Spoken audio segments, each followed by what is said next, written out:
Welcome to Not Milk Never Milk. Subscribe if you're lactose intolerant.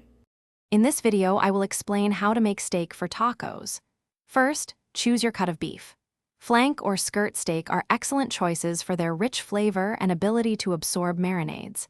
Aim for a piece about 1 inch thick for consistent cooking. Marinating is key. It tenderizes the meat and infuses it with delicious flavors, so don't skip this step for at least 30 minutes. Crafting the perfect marinade is simple. A blend of citrus juice, like lime or orange olive oil, and a mix of spices creates a fantastic base.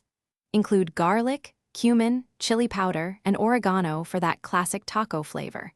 Make sure your steak is completely covered in the marinade to ensure every inch soaks up the goodness. This step truly elevates the final dish. Now let's cook that steak. Get your grill or a cast iron skillet screaming hot. Sear the steak for about 3 to 5 minutes per side for a beautiful medium rare, or adjust to your preference. This high heat creates a delicious crust. After cooking, it's crucial to let the steak rest for 5 to 10 minutes. This allows the juices to redistribute, keeping the meat tender and juicy. The final step is all about presentation and enjoyment. Always slice your steak against the grain into thin strips.